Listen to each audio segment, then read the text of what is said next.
What's up, YouTube? Coming at you today with sort of a follow-up. I've done a couple of videos on my Kukri already, but just wanted to put it out there. This is absolutely the toughest knife on the planet. Strongest knife you can buy. Mine is made by Himalayan Imports, and this is the Chiruwa Ang Khola Kukri. It's full tang, half-inch thick, and the knife is guaranteed, even as a pry bar, never to break. If it breaks, they will give you 2 of these. What's that tell you? Notice how the convex won't stick into the wood either. There we go. So, most of us are familiar with the Kukri design or shape, and people call those Kukris. In the Kukri world, they're called Kukri-like objects, or KLOs. So a cold steel Kukri, for example, is a KLO. Kukris that are authentic from Nepal, there's a mix of quality there as well. And when it boils down to, as most people trust, Himalayan Imports, which made mine, and Kukri House. And from what I understand, other than that, you might get one from India, or you might get one that wasn't heat treated or whatever. But the Himalayan Imports and the Kukri House are very well trusted, very good reputations, and use the old school ways of making them. Their knife makers are called Kamis, K-A-M-I, and they do things the same way they did them, for 500 years over there. There's Kukris that are 500 years old hanging in museums. The Kukri is an all-around user blade. It is the tool of the Kingdom of Nepal, and it's used as sort of a machete slash axe slash multi-tool. And mine is the Chiruwa Ang Khola, as I mentioned, so it's full tang, and it has the fullers on up here on the blade through here. Convex zero grind from here to the edge, and they come stupid sharp. They come with a mirror finish in the certain models, and then I think the Villager models come with a satin finish, but equally high quality. They are handmade, so they do show evidence of hammer marks, grind marks. They're not perfect. They're custom handmade knives. The Gurkhas have carried these. Look here. Oh, he flew away. I had a mockingbird just land right over there. The Gurkhas have carried these. The branch of the British military that are native Nepalese men who have served in every world war, by the way, right alongside British troops. So they're known as very brave warriors. They carry a Kukri and instill fear in their enemies doing so. These knives are used also in traditional sacrifices over there, and they cut the head of a goat off clean in one cut. Also water buffalo, they cut the head off, clean cut, one cut. And at Himalayan Imports, and I don't know with Kukri House, but with Himalayan Imports, every Kukri is blessed as well as with blood. And that's pretty impressive as well. Everything is done traditionally, like I said. There's a lot of history in the knife that you see. This notch here, called the Cho, there's a lot of mystery surrounding that, and people debate what it's really for. There's a legend there about not returning your knife to its sheath until it has spilled blood, and you could prick your finger on those when they're sharp, and that way you could put it back in your sheath.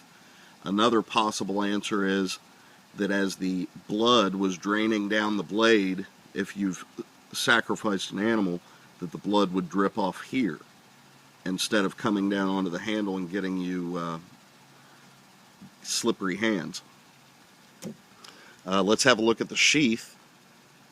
But the knife is just a fantastic chopper. I've got a video on it if you want to go see that. The sheath with Himalayan Imports is also made in the traditional way.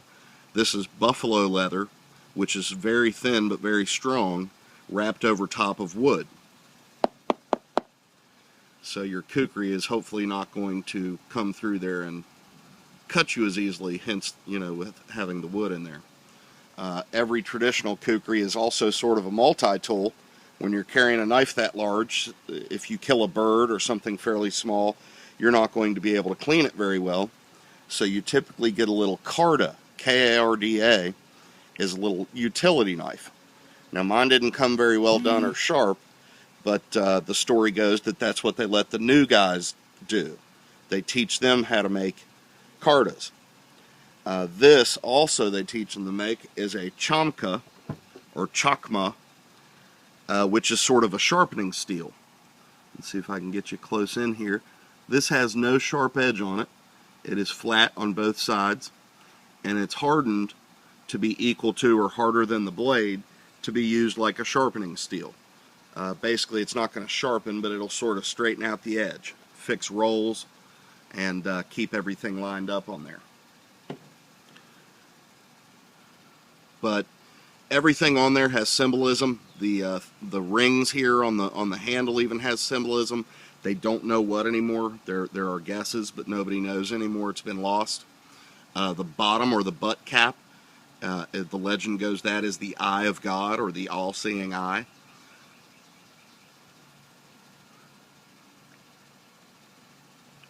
With the Chiruwa Ang Khola Kukri, I mentioned you have the full tang. It does come to a pretty tapered part at the bottom there.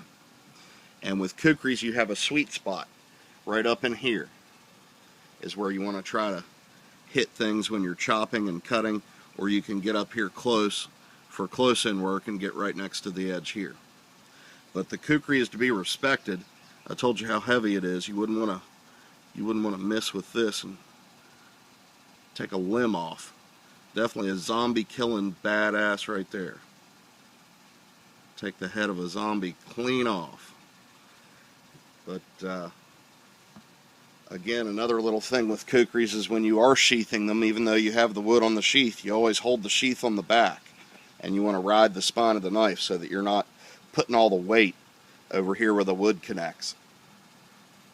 But yeah, guys, just wanted to share that with you. I know a lot of people, again, are familiar with the basic kukri look, but to get a little bit of the actual history really will blow your mind. And if you're into knives and you have an extra, $80 to $150 depending on the model laying around, go over to Himalayan Imports this month, and instead of buying a new folder, get this giant chopper, zombie slasher, and you'll be very impressed.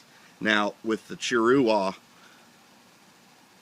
the wood coming from the Himalayas, where it's very humid, and they go to Reno, Nevada when they come into the States, so the moisture can leave the wood, and you can end up with sort of a sharp tang where the wood meets the tang.